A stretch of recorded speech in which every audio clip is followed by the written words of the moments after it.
दोस्तों, आज हमारे साथ देश के जाने माने कवि श्री सुरेंद्र रघुवंशी जी मौजूद हैं। आज हमारे देश में जो किसान आंदोलन चल रहा है, आइए इनसे जानते हैं उनके बारे में क्या राय है। आंसू, दरअसल हमारा देश कृषि प्रधान देश है और कृषि प्रधान देश का अर्थ ये है कि हमारे देश का जो आधार है और ख़ासतौर पर अर्थव्यवस्था का जो आधार है वो है खेती किसानी, कृषि, एग्रीकल्चर जिसको हम कहें। तो इस कृषि प्रधान देश में होना ये चाहिए कि किसान की प्रधानता हो, मुख्य रूप से खेती को और खेतीहर किसान को और खेतीहर मजदूरों को, उनको अपने अधिकार मिलें और वो खुशहाल रहें। कृषि प्रधान देश का ही अर्थ ये है। लेकिन क्या मैं आपसे पूछता हूँ, ये हो रहा है?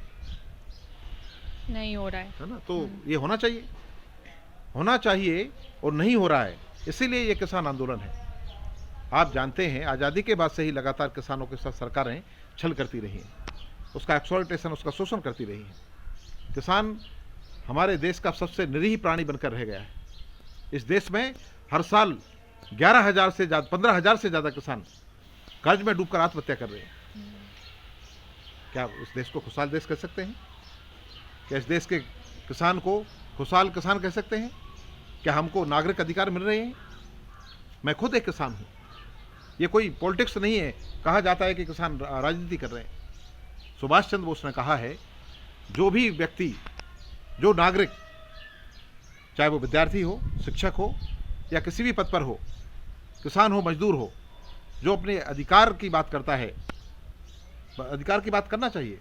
यदि अपने अधिकार की बात, अपने हक की बात करना राजनीति है, तो इस देश के हर विद्यार्थी को, हर किसान को, हर मजदूर को, हर कर्मचारी को राजनीति में आना चाहिए और राजनीति करना चाहिए। ये कह के आप किसी का छल से शोषण नहीं कर सकते कि आप पॉलिटिक्स करते हैं, आप राजनीति करते हैं। क्या राजनीति, हम जो नेता, हम जिनको जनप्रतिनिधि कहते हैं, जो सांसद, विधायक, प्रधानमंत्री तक जो जाती है कड़ी, क्या उनको राजनीति करने का एकाधिकार प्राप्त है? राजनीति करना हर भारतवासी का नागरिक अधिकार है, उसका संवैधानिक अधिकार है, और अपने अधिकारों की रक्षा के लिए आंदोलन करना भी उसका अधिकार है। जब किसानों के साथ अन्याय हुआ और जब उसकी पराकाष्ठा हो गई, आप जानते हैं कि अभी जो वर्तमान किसान आंदोलन जो एक विगत 10 महीने से ज़्यादा उसको हो चुके हैं। 1 साल पहले सरकार कृषि कानून लाई थी, 3 काले कानून जिनको कहा जाता है, किसान विरोधी, कृषि विरोधी, एग्रीकल्चर विरोधी 3 काले कानून, वो जो है किसान के विरोध में है। किसान के विरोध में किस तरह है इसकी व्याख्या करना जरूर नहीं है, उसकी व्याख्या का हमारे कृषक प्रतिनिधियों ने, कृषक नेताओं ने कर दी है। तो निश्चित तौर पर ये जरूरी है कि अब हम जो हमारे विरोध में सरकार बिना किसानों से बातचीत किए हुए, बिना किसानों के प्रतिनिधियों के, उनके नेताओं को शामिल किए, बिना देश में आम बहस किए, बिना उसके बारे में वातावरण बनाए, बिना किसी सुझाव के, सीधे सीधे अपने जो है व्यक्तिगत हित के लिए सरकार अपने उद्योगपति मित्रों के लिए जो चुनावों में चंदा देते हैं, उसका बदला चुकाने के लिए किसानों को उनकी खेती देना चाहती है। किसानों को अपने उद्योगपति मित्रों की जेब में बंधक बनाना चाहती है सरकार। ये निश्चित तौर पर किसान और कृषि विरोधी 3 काले कानून हैं और इनका हम विरोध करते हैं, और इसीलिए ये किसान आंदोलन है, हम उसका पूरा समर्थन करते हैं।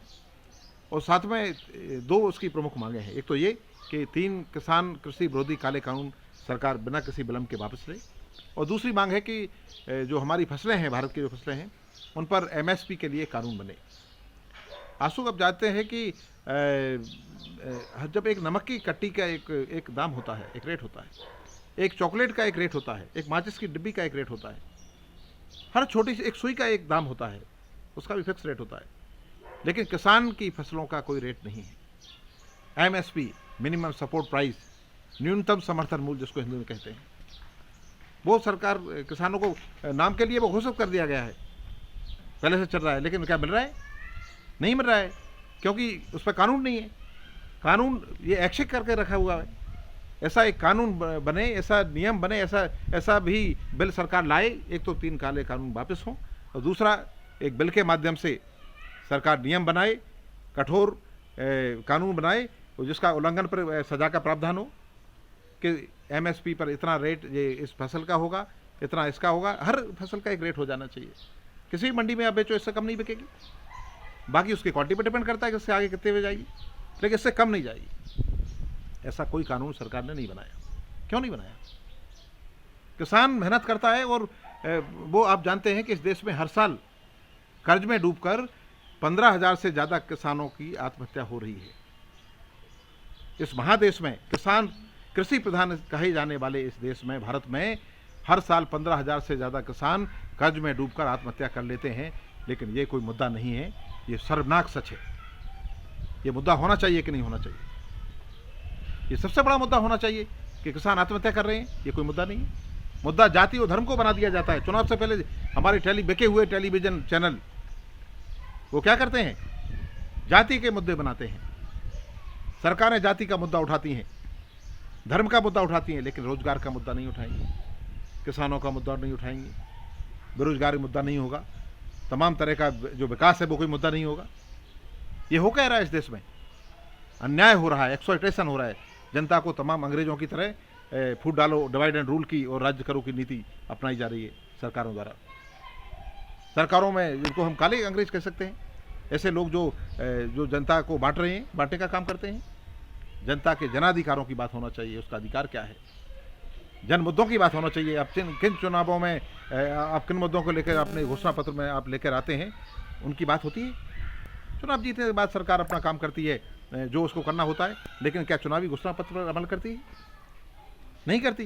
करना चाहिए ऐसा नियम। हम मांग करते हैं भारत सरकार से कि ऐसा भी कानून बने कि जो भी दल अपना चुना जाने के बाद, जो चुना जाता है, जिसकी पार्टी सरकार में शामिल होती है, सरकार बनाती है, इसको बहुमत मिलता है, वह घोषणा पत्र की एक एक बात को पूरा करे। हम पुनः दोहराते हैं, ऐसा सख्त कानून बने, बिल लाए सरकार कि जो भी दल सरकार में आ गया, जिसको बहुमत मिल गया, और घोषणा पत्र के एक से लेकर अंत तक जितने भी उन्होंने घोषणा पत्र में बातें कही गई हैं, उनके बारे में ये तय हो उस कानून में कि वो उनको पूरी करेगा। जो जनता को वादे करके सरकार मंचों से भाषण देकर और चुनावी घोषणा पत्र में बात शामिल करके जो आई है, उसका कर्तव्य नहीं, उसका काम होगा, उसकी मजबूरी होगी कि वो जन मुद्दों को जो वादे करके आए उसको पूरा करे, और ना करे तो उनको कठोर सजा हो। वो सरकार के प्रतिनिधि को हो, उनको हो जो चुनकर आए हैं, वो सरकार को अपदस्थ किया जाए सुप्रीम कोर्ट द्वारा, क्योंकि वो कानून का पालन नहीं कर रही। जो भी जो सरकारें आए, किसी दल से मतलब हमको नहीं है, हम किसी दल के पक्ष में नहीं है, किसी दल के विरोध में नहीं है, लेकिन जो भी दल भारत में जनता को मूर्ख बनाकर सत्ता पर काबज होकर उसका शोषण करेगा, किसानों का शोषण करेगा, जनता का करेगा, हम उसका विरोध करते हैं। उसका विरोध करना भारत सरकार के हर जो अंदर जो नागरिक है, उस हर नागरिक का अधिकार है, उसका संवैधानिक अधिकार है कि वो शोषण का विरोध करे। समानता की बात होना चाहिए, और जीवन का जो अधिकार है उसी तरह से न्याय का भी अधिकार होना चाहिए। किसानों के साथ अन्याय हुआ, किसान आंदोलन में आए, हम उसका पूरा समर्थन करते हैं। किसानों को आंदोलन बहुत पहले करना चाहिए था, लेकिन जब शोषण की पराकाष्ठा हो गई, बात सर से ऊपर चली गई, पानी ऊपर चला गया सर के, तब किसान आंदोलन में आए। किसान अपना घर बार छोड़कर आए हैं। किसानों की हालत बहुत बुरी है, किसान कर्ज में डूबे हैं, और आपको जानकर बहुत ताज्जुब होगा कि 600 से ज़्यादा किसानों का जो है बलिदान हुआ, इस आंदोलन में शहीद हुए हैं। शहीद कहेंगे, मरना नहीं कह सकते, क्योंकि अब वो अपने कर्तव्य पर रहते हुए देश के लिए काम करते हैं, और देश के लिए अपने आंदोलन में रहते हुए शहीद हुए हैं। तो और ये आंदोलन 10 महीने से ज़्यादा उसका समय हो गया। किसान जो किसान कानून बने हैं, 3 काले कानून, उसको 1 साल से ज़्यादा हो गया। लेकिन सरकार, ये आश्चर्य की बात है, मुझे ताज्जुब होता है कि सरकार के कान में जू क्यों नहीं रेंग रही है। आखिर इतनी असंवेदनशील सरकारें कैसे हो सकती हैं कि किसान को दरकिनार करके हमें जो अच्छा लगे वो करेंगे। जब आपको यही करना है तो किसान भी आंदोलन करेगा, आप उसको राजनीति करके नकार नहीं सकते। आप इस तरह नहीं मानेंगे तो किसान, वो जैसा हमारे किसान नेता ने कहा कि फिर अंततः उसका काम है किसान का कि वोट की चोट करेगा, वो अब उस चुनाव में विरोध करेगा। किसी एक दल को समर्थन देने का मतलब नहीं, लेकिन जो भी आपको आपकी सरकार को दोबारा से ना आने दे वो काम किसान करेगा, ये भी उसका अधिकार है। भारत एक लोकतंत्र है, दुनिया की सबसे बड़ी डेमोक्रेसी है भारत, और डेमोक्रेसी की परिभाषा आप जानते हैं, जनता का शासन जनता के द्वारा जनता के लिए। वो नेता का शासन जनता के द्वारा नेता के लिए नहीं है, लेकिन उसका पर्थ जो अभी हो रहा है, जो अभी उसका अर्थ जैसा लिया जा रहा है और जैसा वर्तमान में है, वो तो यही हो रहा है। हम चाहते हैं लोकतंत्र की परिभाषा सार्थक हो। हम चाहते हैं कि जनता का शासन जनता के द्वारा जनता के लिए होना चाहिए। किसान आंदोलन कर रहे हैं। आज भारत बंद था और बहुत अच्छे तरीके से विरोध किया गया। किसान देशद्रोही नहीं है जैसा कह दिया जाता है। जो सरकारों का विरोध करे वो देशद्रोही है, वो खालिस्तानी है, वो टुकड़े टुकड़े गैंग है, वो राजनीति कर रहे हैं। ये कहकर आप किसी आंदोलन को, किसान आंदोलन को, कृषक आंदोलन को या किसी भी जन आंदोलन को आप खारिज नहीं कर सकते। पूरे दुनिया के सामने ये जो आंदोलन है वो है। आज तक के इतिहास में भारत में इतना बड़ा कोई आंदोलन नहीं हुआ जो इतने लंबे समय तक चला हो। 10 महीने से ज़्यादा हो गए, बल्कि पंजाब में तो 12 महीने हो गए।